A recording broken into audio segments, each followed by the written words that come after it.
मनापासून धन्यवाद देतो. अंडरस्टँडिंग द फिलॉसॉफी ऑफ रिझरेक्शन म्हणजेच पुनरुत्थानाचं तत्त्व काय आहे आणि पवित्र शास्त्र आपल्याला त्याच्याबद्दल काय सांगतं हे आज आपण थोडक्या वेळामध्ये शिकण्याचा आपण प्रयत्न करू. आणि त्याच्यासाठी पहिले कोरिंथ याचा 15वा अध्याय, 1 Corinthians chapter 15 and verse 20 to 22.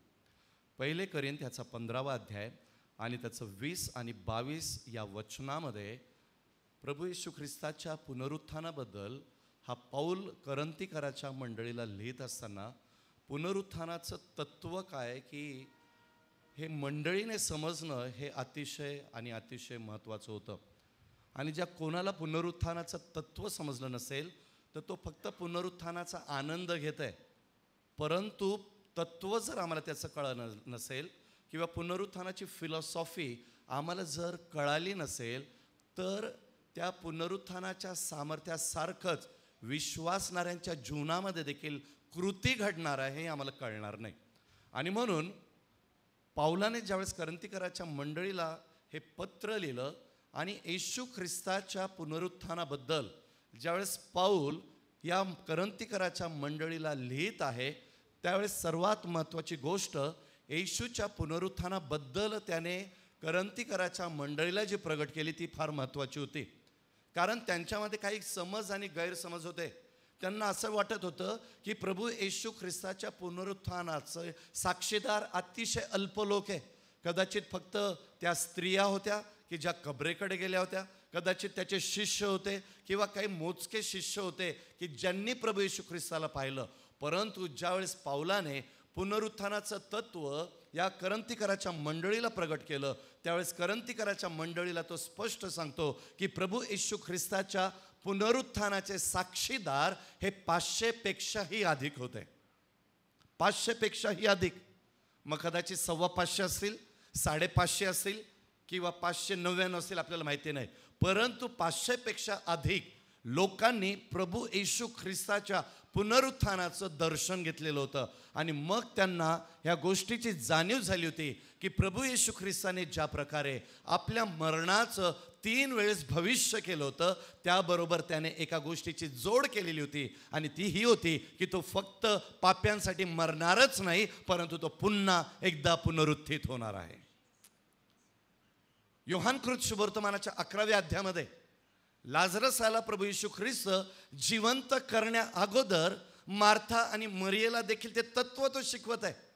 आणि तो म्हणतो जे तत्त्व किंवा ज्या लाजरसाला मला पुनरुत्थित करायचं आहे त्याच्या अगोदर मार्था आणि मरिया तुम्ही ही गोष्ट जाणून घेतली पाहिजे की मी फक्त ख्रिस्त नाही आहे, मी फक्त तारणारा नाही आहे, मी फक्त तुमचा उद्धारक नाही आहे किंवा मी फक्त चिन्ह आणि चमत्कार करणारा आणि उत्तम शिक्षण देणारा नाही आहे. तर ख्रिस्ताचं चरित्र त्याने मार्था आणि मरियेला बेथानीमध्ये समजवत असताना तो म्हणतो की पुनरुत्थान आणि जीवन मीच आहे. येशूच्या अनेक नावांपैकी येशूने आपल्या स्वतःचं एक नाव किंवा एक असलेलं चरित्र प्रगट केलं. ते काय आहे की तो स्वतः पुनरुत्थान आहे आणि तो स्वतः जीवन आहे. आणि हे पुनरुत्थान म्हटलेलं ख्रिस्त म्हटलेलं व्यक्तिमत्व आहे हे आम्ही कोणीही विसरता कामा नये. जीवन म्हटलेलं ख्रिस्त स्वतः एक व्यक्तिमत्व आहे हे आम्ही कोणीही विसरता कामा नये. प्रभूने एकदा नाही 3दा त्याच्या पुनरुत्थानाबद्दल आपल्या शिष्यांना सांगूनही शिष्यांचा येशू ख्रिस्त पुनरुत्थित झाल्यानंतर विश्वास नव्हता. परंतु जर आम्ही शुभवर्तमानाचा नीट विचार केला तर येशू ख्रिस्ताला त्याच्या मृत्यूनंतर कबरेमध्ये ठेवल्यानंतर, बरं का, कबरेमध्ये ठेवणं आणि पूर्ण यामध्ये फरक आहे. अनेक जण येशू ख्रिस्ताला पुरून टाकतात. नाही, पवित्र शास्त्रामध्ये ख्रिस्ताला पुरलेलं नाही, त्याला कबरेत ठेवलेलं होतं. पूर्ण म्हणजे ज्या प्रकारची कृती आम्ही आमच्या कब्रस्थानामध्ये करतो की त्या व्यक्तीवर, त्या पेटीवर पूर्णपणे माती टाकून आम्ही त्याला पुरून टाकत असतो. येशू ख्रिस्ताला पुरण्यात आलेलं नाही. त्याला त्या कब्रेमध्ये त्याच्या त्या डेड बॉडीला छिन्न विच्छिन्न झालेल्या त्या शरीराला ठेवण्यात आलेलं होतं. आणि ज्यावेळेस ख्रिस्ताला त्या कब्रेमध्ये ठेवण्यात आलं त्यावेळेस शास्त्री, त्यावेळेस प्रमुख याजक त्या ठिकाणी प्रभू पिलाताकडे जातात आणि ते म्हणतात, बघा नीट लक्ष द्या, पिलाताकडे ते गेलेत आणि ते एका गोष्टीची मागणी पिलाताला करतायत आणि ते म्हणतात, पिलात, तो ठग ज्या वेळेस या जगात जिवंत होता त्यावेळेस तो पुनरुत्थित होणार आहे किंवा तो जिवंत होणार आहे हे त्यांनी आम्हाला सांगितलेलं आहे. बघा, ज्यांनी ख्रिस्ताला धरून दिलं, जे ख्रिस्ताच्या विरोधात होते, जे ख्रिस्तावर दोषारोप लावणारे होते, ज्यांच्या द्वारा ख्रिस्ताला वधस्तंभाची शिक्षा प्राप्त झालेली होती, जे ख्रिस्ताच्या पक्षाचे नसतानाही त्यांना एका गोष्टीची भीती होती, भय होतं आणि ते म्हणतात की तो ठग म्हणालेला होता. येशूला ते ठग म्हणतात, फसविणारा म्हणतात. परंतु न जाणो तो ठग जर जिवंत झाला तर आपली गती पूर्वीपेक्षा वाईट होईल. आणि मग पिलात त्यांना म्हणतो, पहारेकरी तुमच्या स्वाधीन आहे, काय त्यांचा उपयोग करायचा तसं करा. आणि मग देवाचं वचन सांगतं की त्या ठिकाणी हे रोमी पहारेकरी या येशू ख्रिस्ताच्या कबरेजवळ जी धोंड त्याच्यासमोर लावण्यात आलेली होती त्याच्याकडे ठेवण्यात आले. सांगण्याचं तात्पर्य आहे की या लोकांना ठाऊक होतं येशू ख्रिस्त पुनरुत्थित होणार आहे, परंतु जे शिष्य येशूच्या सहवासात राहिलेली होती ते म्हणतात नाही.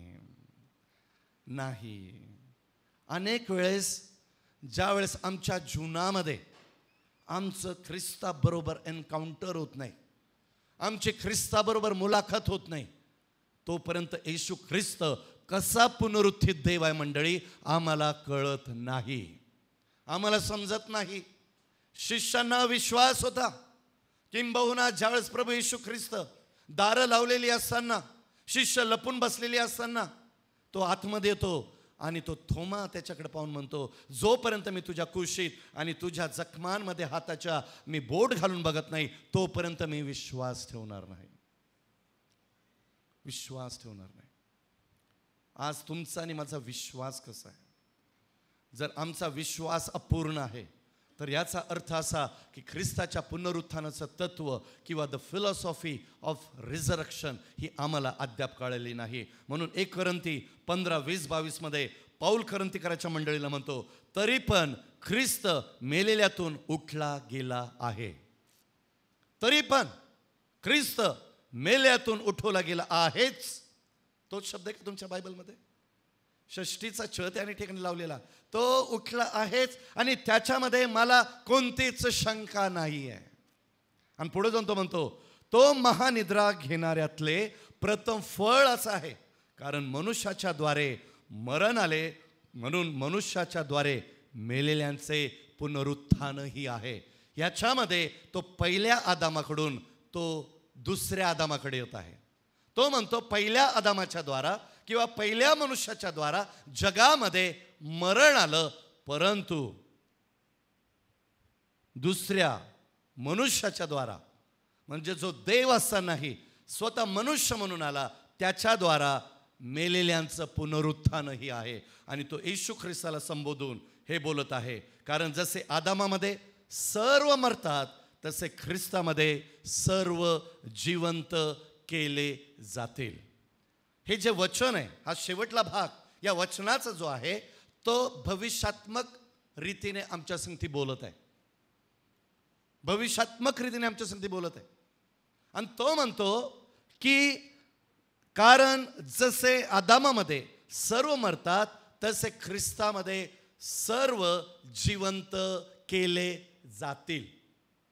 आणि ते पुनरुत्थानाचं सामर्थ्य हे प्रगट होणार आहे. म्हणून आम्ही प्रत्येक फ्युनरलच्या वेळेस आम्ही सांगत असतो की प्रभूमध्ये झोपी गेलेले प्रथम उठवले जाणार आहे आणि मग आम्ही वर घेतले जाणार आहोत. रॅप्चरची असलेली थिओलॉजी किंवा वर घेतले जाण्याची जी थिओलॉजी, दैवी परिज्ञान आहे, त्याच्याबद्दल आपल्याला पवित्र शास्त्र शिकवतं. आणि म्हणून जगामध्ये मानवजातीत सर्वात मोठं भय जर कशाचं आहे तर ते आहे मृत्यू. माझ्यासहित इथं बसलेले प्रत्येक जण जर सर्वात अधिक कशाला घाबरतात आणि भीतात तर ते आहे मृत्यू. दुसरी गोष्ट, जगातील सर्व धर्म मृत्यूच्या प्रश्नाला सोडवण्याच्या प्रयत्नामध्ये, किंबहुना धर्माबरोबर मेडिकल सायन्स हे मृत्यूवर विजय प्राप्त करण्याच्या कैक हजार वर्षापासून प्रयत्नात आहे. परंतु अद्यापही धर्मालाही नाही कोणत्याही प्रकारच्या असलेल्या मेडिकल सायन्सला त्याच्यामध्ये यश आलेलं आहे. ही गोष्ट आम्ही सर्वजण शिकलो पाहिजे. म्हणून काहींना असं वाटतं मेल्यानंतर पुनर्जन्म आहे आणि काही म्हणतात मेल्यानंतर सुखलोकात घेतलं जातं. हे अशा प्रकारचे मतं वेगवेगळ्या पंथामध्ये असतील, वेगवेगळ्या प्रकारच्या धर्मात असतील किंवा वेगवेगळ्या प्रकारच्या असलेल्या डॉक्ट्रिन्समध्ये असतील, पंथामध्ये असतील, समाजामध्ये असतील, परंतु सर्वात मोठी भीती मनुष्याला जर कशाची आहे तर ती आहे मृत्यूची. तिसरी गोष्ट, मृत्यू ही एकमेव शक्ती आहे जी प्रत्येक मानवी मृत्यूवर नियंत्रण ठेवत असते. आम्ही इथे जितके बसलेले आहोत किंवा जितके या जगामध्ये जन्मास आलेले आहेत त्या प्रत्येकावर मृत्यू नियंत्रण ठेवतो. आज आपण प्रेझेंट वर्शिपच्या अगोदर काहीतरी अद्भुत केलं आणि ते होतं ब्रदर निक्सन यांना घेऊन. दोनदा मृत्यूशी जाऊन ते झुंजून आलेले आहेत, झुंज देऊन आलेले आहेत, परंतु परमेश्वराने त्यांना विजय केलेला आहे. कारण का तर महत्त्वाची गोष्ट, मृत्यूने त्यांच्यावर सावट आणण्याचा प्रयत्न केला परंतु मंडळीच्या प्रार्थनेने त्यांना जीवन दिलेलं आहे. प्रभूने त्या प्रार्थना केलेल्या आहेत आणि प्रभूने त्यांच्या आयुष्याची दोरी म्हणा किंवा लांबी म्हणा त्यांना दीर्घायुष्यात केलेलं आहे. परंतु हे लक्षात ठेवा, तरीही प्रत्येकावर मृत्यू नियंत्रण ठेवून आहे. चौथी गोष्ट, कोणीही मृत्यूला विरोध करू शकत नाही. आम्ही जरी प्रार्थनेने मृत्यूला काही काळ थांबवू शकतो, प्रभू कदाचित आम्हाला दीर्घायुष्य देऊन आशीर्वादित करतो, परंतु तरीही आम्ही मृत्यूचा विरोध करू शकत नाही. ज्यावेळेस मृत्यू आमच्या जीवनामध्ये येतो त्या प्रत्येक वेळेस देवाच्या योजनेमध्ये त्या मृत्यूला कोणीही या जगामध्ये असो, राजा असो, रंक असो, विश्वासणारा असो, अविश्वासणारा असो, त्याला सामोरं जावं लागतंच. पाचवी गोष्ट, मृत्यूला कोणीही टाळू शकत नाही. आपण कोणीच म्हणू शकत नाही तू माझी अपॉइंटमेंट घेतली का, नाही म्हणू शकत. कारण मृत्यू हा आमच्या हातात, त्याचं नियंत्रण नाही आहे. आणि सहावी गोष्ट, मृत्यूची जर काय असेल तर मृत्यू पक्षपात करत नसतो. म्हणून मी तुम्हाला सांगितलं, जगातील कोणत्या धर्माचे असेल, राजे असतील, भिकारी असतील, मध्यमवर्गीय असतील, गरीब असतील, मृत्यू ज्यावेळेस येतो त्यावेळेस बघत नाही हा कोण आहे किंवा ती कोण आहे. कारण का, मृत्यू पक्षपाती नाही. आणि म्हणून आम्ही कोणत्या प्रश्नावर विचार केला पाहिजे. मग हा मृत्यू आला तरी कुठून, हे विसरू नका की आज आपण पुनरुत्थानाचं तत्व समजून घेत आहे. आणि पुनरुत्थानाचं तत्व समजून घेण्यासाठी आम्हाला मृत्यू समजून घेणं गरजेचं आहे, अन्यथा पुनरुत्थानाचं तत्व आम्हाला कळणार नाही. मग मृत्यूची निर्मिती कशी झाली, मृत्यू आला तरी कुठून, मृत्यूची स्थापना झाली कशी. पहिली गोष्ट आम्ही समजून घेतलं पाहिजे, मृत्यूला सामर्थ्याविना तयार करण्यात आलेला आहे. मृत्यूला तयार करण्यासाठी देवाला कोणत्याही शक्तीची, कोणत्याही ताकदीची किंवा कोणत्याही तंत्रमंत्राची किंवा कोणत्या मोठ्या शब्दाची आवश्यकता पडली नाही. म्हणून मृत्यू या जगामध्ये एकमेव असं असलेलं माध्यम आहे की ज्याला सामर्थ्याविना बनवण्यात आलेलं आहे. ते कसं, याचा अर्थ जेव्हा जीवन आहे तर मृत्यू देखील आमच्या अवतीभोवती कुठेतरी आहे. आणि ते वचनातून आपण समजून घेणं गरजेचं आहे. म्हणून देव उत्पत्तीच्या पुस्तकामध्ये देवाचं वचन सांगतं, उत्पत्तीचं पुस्तक 2 अध्याय आणि 17वं वचन. आणि प्रभू त्या ठिकाणी म्हणतो, पण बऱ्या वाईटाचे ज्ञान करून देणाऱ्या झाडाचे फळ खाऊ नको, कारण ज्या दिवशी त्याचे फळ तू खाशील त्या दिवशी तू खास मरशील. देवाने त्याच्या कृतीतून आदामाला आणि हवेला तयार केलेलं होतं. तिथं प्रभूने आदामासाठी कृती केली होती. किंबहुना देवाचं वचन सांगतं, त्या पुतळ्यामध्ये त्याने आपल्या स्वतःचा श्वास फुंकला आणि ते सामर्थ्य प्रभूने आपलं या शरीरामध्ये ओतल्यानंतर, फुंकल्यानंतर तो आदाम म्हणून तयार झाला, तो कृतिशील झाला. परंतु या आदामाला बनवल्यानंतर देवाने या आदामाला एक गोष्ट सांगितली. ते काय होती? की मी तुला या मातीच्या पुतळ्याला ज्या प्रकारे जीवधारी केलेलं आहे, ह्याच्यामध्ये जीवन फुंकलेलं आहे, ह्याच्यामध्ये जीव ओतलेला आहे, तर तो जीवन तुझ्या जीवनामध्ये टिकून राहण्यासाठी आदामा तुला आज्ञापालन करणं गरजेचं आहे. कारण जर ते आज्ञापालन तू केलं नाही तर तुझ्या अवहेलनेमुळं किंवा तू आज्ञापालन न केल्यामुळं सामर्थ्याविना बनवलेलं जे माध्यम, जे मृत्यू आहे, ते आपोआप तुझ्या जीवनात राज्य करल. म्हणून मी तुम्हाला सांगितलं, आता हे वचन थोडंसं कठीण आहे समजण्यासाठी, थोडंसं थिओलॉजिकल बेस त्याच्यामध्ये काही डॉक्ट्रिन्स, तत्वज्ञान आहे, फिलॉसॉफी आहे, परंतु ती आम्हा प्रत्येकाला समजणं गरजेचं आहे. आज मृत्यू जरी अटळ आहे, ज्या 5-6 गोष्टी मृत्यूबद्दल मी तुम्हाला सांगितल्या, परंतु त्या समजून घेत असताना मृत्यूला सामर्थ्याविना बनवण्यात आलेलं आहे हे विसरू नका. कारण मृत्यूने मनुष्यावर कशामुळं कब्जा केला? कारण का तर मनुष्याने देवाच्या आज्ञेचं पालन केलं नाही. म्हणून देव म्हणतो, कारण ज्या दिवशी ते फळ तू खाशील त्या दिवशी तो म्हणतो तू खास मरशील. तू खास मरशील आदामा. परंतु ज्यावेळेस हे वचन, आता नीट लक्षात घ्या, ज्यावेळेस हे आज्ञा आणि हे वचन देवाने आदामाला दिली, तर ही गोष्ट लक्षात ठेवा, आदामाला मृत्यू काय आहे, आदामाला मरण काय आहे हे काहीही ठाऊक नव्हतं. कारण आदामाच्या अगोदर कोणतंच जीवन नव्हतं, कोणतीच निर्मिती नव्हती, किंवा आदामाच्या अगोदर कोणी मरण देखील पावलेलं नव्हतं. मरणाचं अज्ञान आदामाच्या जीवनामध्ये होतं. मरणाचं नॉलेज किंवा मृत्यूचं ज्ञान हे आदामाने त्याच्या अगोदर पाहिलेलं नव्हतं, बघितलेलं नव्हतं. परंतु तरीही देव त्याच्या संगती बोललेला होता की ज्या दिवशी तू मधल्या झाडाचं फळ खाशील त्या दिवशी आदामा तू खास मरशील.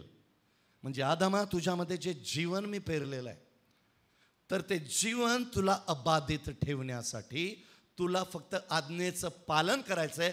म्हणजे सामर्थ्याविना बनवलेला मृत्यू तुला स्पर्शही करू शकणार नाही. परंतु तसं काय घडलं नाही. आदामाला देवाने मृत्यूची ओळख करून दिली होती. आदामाला म्हणाला होता, जोपर्यंत तू मधल्या झाडाला स्पर्श करत नाही तोपर्यंत मरण तुझवर राज्य करणार नाही, पण जेव्हा तू झाडाचं फळ खाशील त्या दिवशी मरण तुझ्यावर राज्य करल. परंतु आज्ञाभंगामुळे मनुष्याने मरणाला त्याच्यावर राज्य करण्याची मुभा देऊन टाकली. ह्या दोघांनीही आज्ञा तोडली, आज्ञापालन केलं नाही. आणि देव म्हणाला होता, ज्या दिवशी खाशील त्या दिवशी तू खास मरशील. आणि ज्या दिवशी ह्यांनी ती आज्ञा मोडली, त्यांना कळून आलं की मरण नेमकं आहे तरी काय, मरण आहे काय. प्रभू जे त्यांच्यासाठी बोलला होता, आज्ञा तोडल्यामुळं त्यांना जाणीव झाली की काहीतरी गडबड आहे. ते फळ खाल्ल्यानंतर त्यांना जाणीव झाली आणि त्यांच्या पापाने त्यांना सर्वात पहिली जाणीव करून दिली की ते काय आहेत. ते शारीरिक रीतीने आपल्या स्वतःला नग्न पाहू लागलेत. जोपर्यंत आज्ञा पालन होतं, परिस्थिती अगदी तशीच होती, दोघे तसेच फिरत होते, नग्न होते, परंतु तरीही पाप त्यांच्या जीवनामध्ये राज्य न करत असल्यामुळं त्यांच्या जीवनामध्ये पवित्रता आणि पवित्रतेची दृष्टी कार्य करत होते. पवित्रता आम्हाला नेहमी पवित्र ठेवत असते आणि पाप आमच्या जीवनामध्ये आमच्या अपवित्रतेला नष्ट करण्याचं कारण ठरत असतं. पवित्रता ज्यावेळेस आमच्या जीवनात असते त्यावेळेस आमचा दृष्टिकोन पवित्र असतो. पवित्रता ज्यावेळेस आमच्या जीवनात असते त्यावेळेस आमची बुद्धी ही पवित्र असते, आमचे विचार पवित्र असतात, आमचं हृदय पवित्र असतं, आमचे सर्व अवयव हे पवित्र असतात. कारण पवित्रता आमच्या जीवनामध्ये जीवन याला कायम ठेवत असते. परंतु अपवित्रता आमच्या दृष्टीला बदलत असते, अपवित्रता आमच्या विचारांना बदलत असते, अपवित्रता आमच्या जिभेला बदलत असते, अपवित्रता आमच्या हृदयाला बदलवत असते. कारण का? अपवित्रतेला माहिती आहे की अपवित्रता ही पापामुळे निर्माण होती, पाप केल्यामुळे निर्माण होती आणि पापाचं वेतन तर मरण आहे, असं पवित्र शास्त्र आम्हाला स्पष्ट शिकवतं. आज्ञाभंगामुळे मनुष्याला, मरणाला त्याच्यावर राज्य करण्याचं सामर्थ्य मिळालं. आणि मग म्हणजे आम्ही ही गोष्ट लक्षात घेतली पाहिजे की मरणाचं सामर्थ्य आहे तरी काय. ह्या दोघांना कळालं, आज्ञा तोडल्यावर लगेच त्यांना कळालं की आम्ही नग्न आहोत आणि ते आता आपल्या स्वतःला आच्छादित करण्याच्या प्रयत्नात आहे. अपवित्रतेमुळे ज्यावेळेस प्रभू स्वतः त्या बागेत येतोय त्यावेळेस ते प्रभूपासून लपतायत. त्या पहिल्या पापाने त्यांच्या जीवनामध्ये भय निर्माण केलं, त्यांच्या जीवनामध्ये त्यांची नग्नता दाखवली, त्यांचा दृष्टिकोन एकमेकांकडे बघण्याचा बदलला गेला. परंतु ज्या देवाच्या सहवासात प्रतिदिनी हे दोघं राहत होते, पापामुळं त्यांच्या जीवनामध्ये प्रभूपासून त्यांचा दुरावा निर्माण झाला. आणि पापामुळं जर काय झालं असेल तर पवित्र शास्त्र उत्पत्तीच्या 3ऱ्या अध्यायामध्ये आम्हाला स्पष्ट शिकवतं आणि ते आहे की प्रभूने त्यांच्यावर श्राप आणलेत. प्रभूने त्यांना श्रापित केलंच केलं, आदाम हवेला श्रापित केलंच केलं. त्यांच्यामुळं भूमी श्रापित झाली, त्याच्यामुळं सर्पाला श्रापित करण्यात आलं. आणि त्यामुळं जर आपण उत्पत्तीचं पुस्तक 13वा अध्याय 15वं वचन जर नीट वाचलं तर देवाला त्याच्या एकुलत्या एक पुत्राची तरतूद त्याच ठिकाणी करावी लागली, त्याच ठिकाणी करावी लागली. स्त्री संगती बोलत असताना प्रभू म्हणतो, आणि तू आणि स्त्री, तुझी संतती आणि तिची संतती ह्यामध्ये मी परस्पर वैर स्थापन कराल. आणि पुरुष विरहित संतती या जगामध्ये एकच आहे आणि तो आहे दुसरा म्हटलेला आदाम, ज्याचं नाव पुनरुत्थित प्रभू येशू ख्रिस्त आहे. मरणाचं सामर्थ्य काय? देवाचं वचन सांगतं 1 कोरिंथी 15:55-57 वचनामध्ये देवाचं वचन म्हणतं, हे जे विनाशी त्याने अविनाशी पण परिधान केले आणि हे जे मर्त्य त्याने अमरत्व परिधान केले. असे जेव्हा होईल तेव्हा मरण विजयात गिळले गेले आहे. अद्याप गिळलं गेलेलं नाही आहे. असा शास्त्रलेख आहे तो पूर्ण होईल. आज मी सकाळीच ते वचन बोललो, अरे मरणा तुझा विजय कोठे, अरे मरणा तुझी नांगी कोठे. मरणाची नांगी पाप आणि पापाचे बळ नियमशास्त्र आहे. परंतु जो देव आपल्या प्रभू येशू ख्रिस्ताच्या द्वारे आपल्याला जय देतो त्याची स्तुती असो, त्याची स्तुती असो. आणि हे जे वचन आहे हे पाऊलाने प्रभू येशू ख्रिस्ताचं पुनरुत्थान झाल्यानंतर दिलेलं हे विसरू नका. त्याच्या अगोदर पाऊलाचं दिमिश्काच्या रस्त्यावर प्रभू येशू ख्रिस्ताबद्दल एन्काउंटर झालेलं आहे. ह्या पाऊलाने मग प्रभू येशू ख्रिस्ताचे सिद्धांत, येशू ख्रिस्ताची असलेली क्रिस्टोलॉजी ही मंडळांना शिकवायला सुरुवात केलेली आहे. आणि ते शिकवत असताना तो सर्वात जास्ती भर कशावर देत आहे तर ख्रिस्ताचं पुनरुत्थान हे तुम्हाला समजणं गरजेचं आहे. कारण ज्या वेळेस या पाऊलाने आपल्या स्वतःला एक उपमा दिली आणि तो म्हणतो फक्त तुम्हीच प्रेषित नाही, मी देखील प्रेषित आहे. कारण पाऊल म्हणतो ज्या प्रकारे तुम्ही ख्रिस्ताला बघितलं तसं मी पण पाहिलं, परंतु त्याच्यामध्ये एका शब्दाचं तो प्रयोग करतो आणि तो म्हणतो मी माझ्या स्वतःला प्रेषित यासाठी म्हणतो कारण मी ख्रिस्ताला नाही तर मी पुनरुत्थित ख्रिस्ताला पाहिलेलं आहे. त्याची साक्ष काय होती? ही पुनरुत्थानानंतरची त्याची साक्ष आहे. मंडळीला तो पुनरुत्थानानंतर समजून सांगतो की ख्रिस्ताच्या पुनरुत्थानामध्ये आम्हाला प्राप्त असलेले आशीर्वाद काय आहेत. आणि तो हे पोस्ट रिझरेक्शन हे शिक्षण करंतीकराच्या मंडळीला देत असताना तो म्हणतो की मृत्यू नष्ट करण्याच्या छाव्या येशूच्या पुनरुत्थानामध्ये आहे. ज्या मृत्यूला सर्व जग घाबरतं, ज्या मृत्यूचं सर्व मानव जातीवर नियंत्रण आहे, की जो मृत्यू कधीही पक्षपात करत नाही, मृत्यू हा अटळ आहे. परंतु जरी या सर्व गोष्टी मृत्यूच्या भयप्रद आहे, भीतीदायक आहे, परंतु ख्रिस्ती विश्वासणाऱ्यांसाठी महान आशा आहे की ज्या प्रकारे आमचा येशू ख्रिस्त त्या कबरेतून देवाच्या महान गौरवी सामर्थ्यामध्ये पुनरुत्थित झालेला आहे, तुम्ही आणि मला देखील ती कबर आयुष्यभर बांधून ठेवू शकणार नाही. आम्ही देखील ख्रिस्ताच्या पुनरुत्थानाच्या सामर्थ्यामध्ये पुनरुत्थित होणारच आहोत. आमेन. किती जणांचा विश्वास आहे? जर हे वचन जर तुम्हाला नीट कळालं ना तर मी आज येशूच्या नावामध्ये आवाहन करतो की आजपासून तुमची मरणाची भीती संपून जाईल. कोणाचंच बीपी वाढणार नाही, कोणाचंच शुगर वाढणार नाही, कोणालाच कोणत्या आजाराची आणि कोणत्या व्याधीची भीती वाटणार नाही. कारण आमच्यासाठी आमचा ख्रिस्त मरण पावला आणि तो कबरेत नाही तर तो पुनरुत्थित झालेला आहे. आणि तेच पुनरुत्थानाचं सामर्थ्य त्याने त्याच्या वधूसाठी देखील ठेवलेलं आहे, हे विसरू नका. कारण का? परत सांगतो, मृत्यू किंवा मरण सामर्थ्याविना जरी निर्माण केलं होतं, परंतु पापाने मरणास जन्म दिला, पापाने मरणास सामर्थ्य दिलं. म्हणून मरणाचं सामर्थ्य हे पाप आहे आणि पापाशिवाय मरणाचा मानवजातीवर अधिकार नाही. इब्रिकराचं पत्र 2 अध्याय आणि त्याचं 14 आणि 15 वचन असं सांगतं, ज्या अर्थी मुले एकाच रक्तमांसाची होती त्या अर्थी तोही त्यांच्यासारखा रक्तमांसाचा झाला.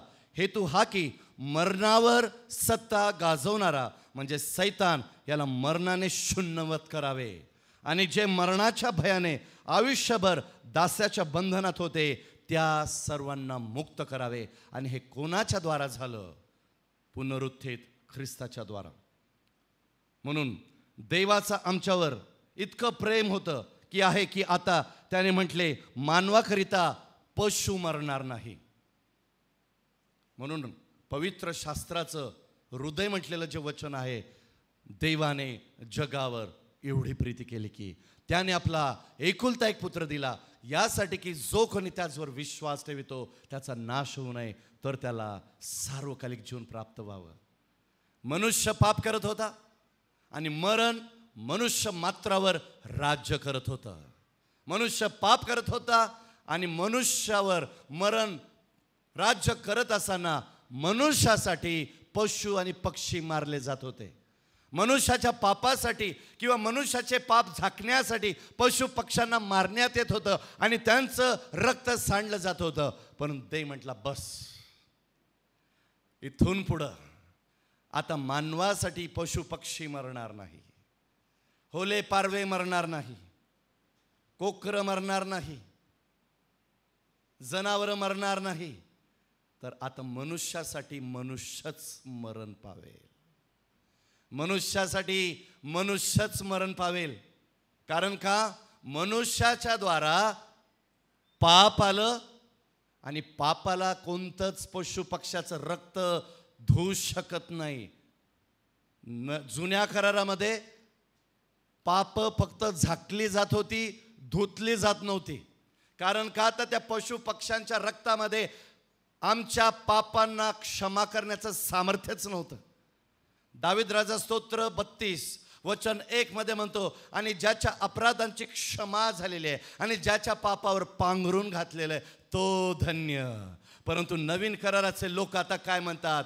ज्याच्या अपराधाची क्षमा झालेली आहे आणि ज्याच्या पापांची क्षमा येशूच्या रक्तामध्ये झालेली आहे तो धन्य.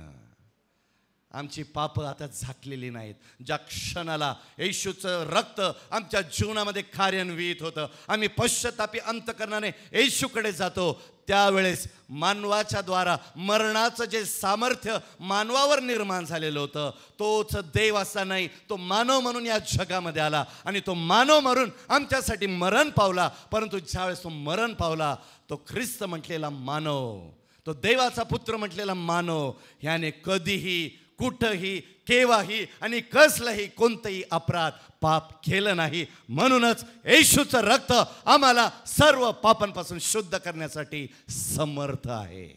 बट वेट, थांबा. येशूचं रक्त आम्हाला फक्त पापांपासून शुद्ध करण्यासाठीच समर्थ नाही, परंतु त्याच्याबरोबर ज्या मरणाने पापाच्या द्वारा आमच्यावर राज्य केलेलं होतं, त्या गुलामगिरीतून देखील येशूच्या मरणाने आम्हाला विजय दिलेला आहे. टाळ्या वाजून प्रभूला धन्यवाद द्या. तुम्ही आणि मी पापाच्या गुलामगिरीत नाही, तुम्ही आणि मी पापाच्या जुवाखाली नाही. आता आमचे पाप झाकले गेलेले नाहीत, परंतु आमची पाप ख्रिस्ताच्या रक्तामध्ये धुतली गेलेली आहेत. आम्ही ज्या प्रकारे ख्रिस्त पवित्र आहे, तसं तो त्याच्या रक्तामध्ये आम्हाला निर्दोष, निष्कलंक आणि पवित्र करतो. हेच माझ्या येशूच्या रक्ताचं सामर्थ्य आहे आणि हीच सुवार्ता आहे. आमच्यावर जरी हे शारीरिक मरण केव्हा कधीतरी नक्कीच येणार आहे, येशू जर आला नाही तर, किंवा रॅप्चर झालं नाही तर, परंतु जरी आलं, विश्वासणाऱ्यांना घाबरण्याची गरज नाही. विश्वासणाऱ्यांना त्या कब्रस्थानात जाण्याची गरज नाही. कारण ज्यावेळेस या स्त्रिया त्या कब्रेकडे आल्या, तर त्या ठिकाणी देवाचा दूत म्हणतो, जिवंताचा शोध तुम्ही मेल्यांमध्ये का करतात? जिवंताचा शोध तुम्ही मेल्यांमध्ये का करतात? स्पष्ट देवाचं वचन सांगतं, तो तेथे नाही, तो तेथे नाही. जर तो तेथे नाही तर प्रियांनो, कृपा करून तुमच्या अंधश्रद्धेला कुठेतरी फुल स्टॉप लावा. प्रियांनो, त्या कब्रस्थानात जाण्याचा तुमचा दृष्टिकोन बदला. प्रियांनो, त्या कब्रेमध्ये आमचे प्रियजन नाही, आणि जर तुम्हाला वाटतं की ते तिकडंच आहे, तर याचा अर्थ असा, ख्रिस्ताच्या मरणाचं सामर्थ्य हे त्यांच्या जीवनात कार्यान्वितच नव्हतं. बदला दृष्टिकोन. कारण ख्रिस्त जर पुनरुत्थित आहे, तर आम्ही देखील पुनरुत्थित नक्कीच होणार आहे. आज माझ्या जीवनामध्ये येशूचं रक्त कार्य करतं.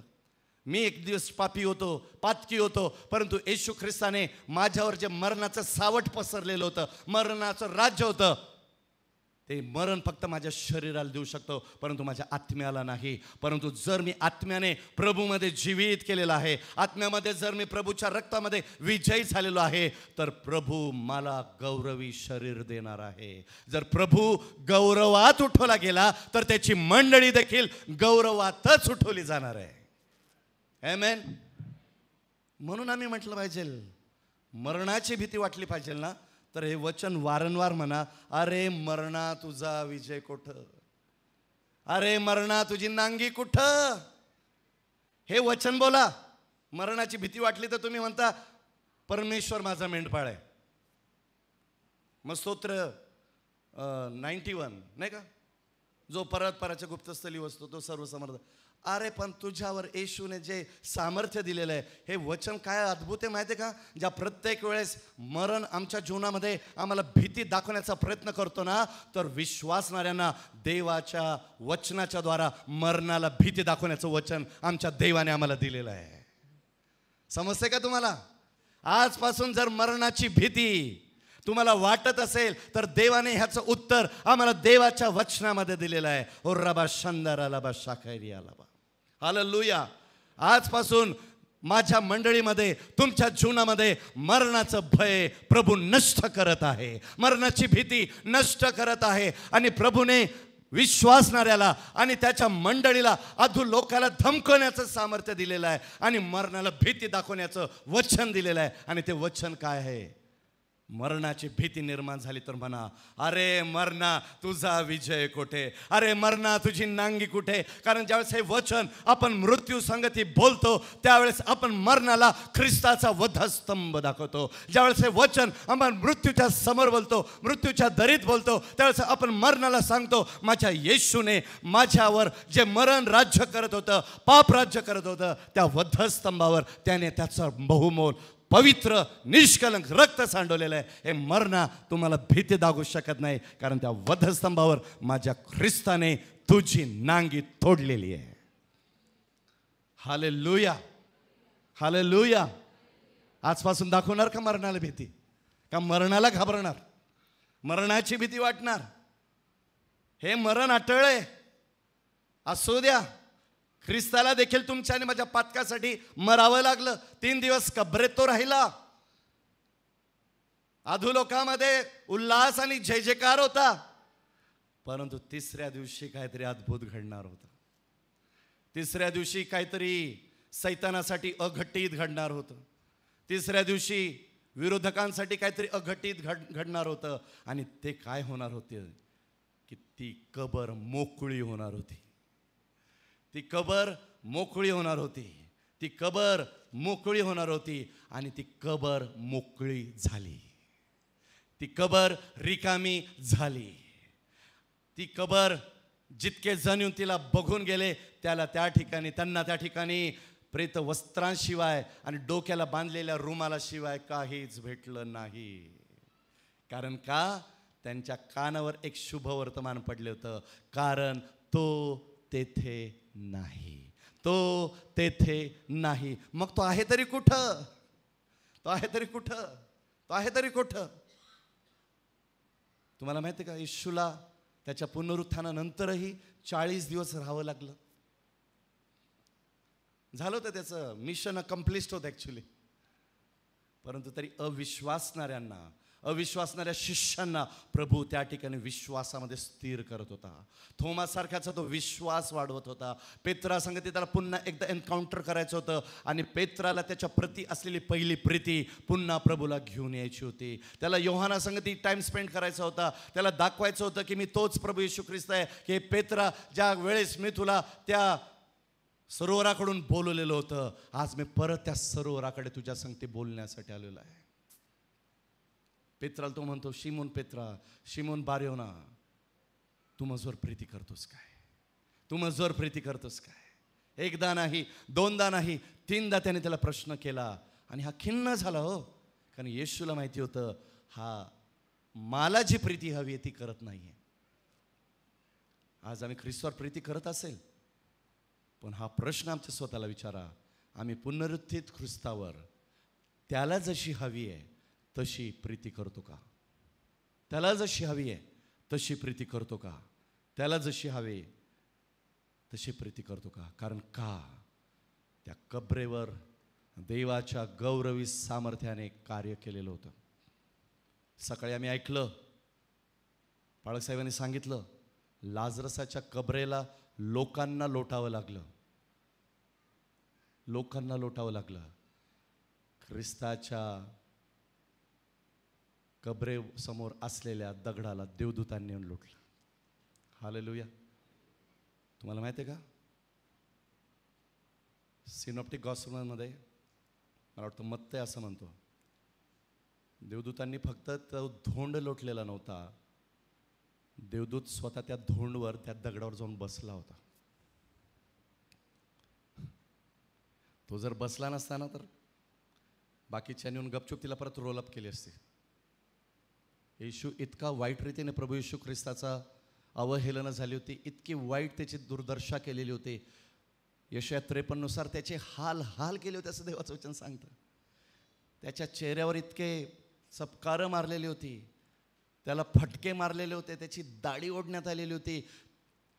यशया म्हणतो त्याच्याकडे पाहिल तर त्याचवर मन बसल आजचं त्याच्या ठाई काहीही नव्हतं. विचार करा, येशूने आम्हाला त्याची ओळख देण्यासाठी त्याची ओळख गमावली. तो देवाचा पुत्र असतानाही त्याने आमच्यासाठी त्याचे हाल हाल करण्यात आले. परंतु ज्यावेळेस प्रभू येशू ख्रिस्त उठला गेला ना, तर वचन जर आम्ही नीट वाचलं तर आम्हाला कळलं प्रभू येशू ख्रिस्ताने ना 1, 2, 3, 4 आणि 5 स्पॉट्स त्याच्या शरीरावर आता ठेवलेले आहेत. तेही का? सत्य ख्रिस्त लोकांना समजण्यासाठी. थोमा ज्यावेळेस त्याच्याकडे आला, तो म्हटला जोपर्यंत मी त्याच्या कुशीमध्ये, त्याच्या हाताच्या जखमांमध्ये, आणि तुम्हाला माहिती आहे का आजही प्रभू जरी स्वर्गामध्ये आमच्यासाठी मध्यस्थी करत आहे, पण त्याच्याबद्दल स्वर्गामध्ये काय घोषणामध्ये होतं, काय घोषणा होती माहिती आहे का? वधलेला कोकरा धन्यवादित असो. स्वर्गामध्ये त्याची ओळख बदलली गेली. स्वर्गात त्याची ओळख बदलली गेली. कशामुळं माहिती आहे का? तुमच्या आणि माझ्या पातकामुळं, तुमच्या आणि माझ्या पापामुळं. आता स्वर्गात त्याचा जय जयकार पवित्र पवित्र पवित्र म्हणून केला जात असे, परंतु ज्या वेळेस प्रगटीकरण आम्ही नीट वाचलं तर स्वर्गामध्ये ख्रिस्ताला आता वधलेला कोकरा म्हणून ओळखलेला आहे. तो आमच्यासाठी वधलेला कोकरा झाला आहे, आणि त्या वधलेल्या कोकराचा जय जयकार आहे, त्याची स्तुती आहे, त्याचं स्तवन आहे. आणि मग जर ते तिकडं होतं तर आज आम्ही वधलेल्या कोकराचा जय जयकार कसा केला पाहिजे? वधलेला कोकरा धन्यवादित असो, कारण त्या वधलेल्या कोकराने आमच्यावर जी मरणाची सत्ता पापामुळं आलेली होती, तो कोकरा माझ्या जागेवर मरण पावला. आणि मरण पावल्यामुळं काय झालं की देवाने त्याच्या जीवनातून आमच्या जीवनातील पापाचं, मरणाचं असलेलं सावड देखील काढून टाकलं. आणि म्हणून पाऊल म्हणतो, अरे मरणा तुझा विजय कोठे? अरे मरणा तुझी नांगी कोठे? आणि तो काय म्हणतो ते पुढे जाऊन खूप सुंदर ते वचन आहे. आणि पापाचे बळ नियमशास्त्र आहे, परंतु जो देव आपल्या प्रभू येशू ख्रिस्ताच्या द्वारे आपल्याला जय देतो.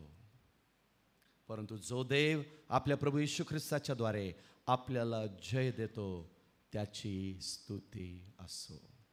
आज पुनरुत्थानाच्या दिवशी आम्ही प्रभूची स्तुती करत आहोत काय?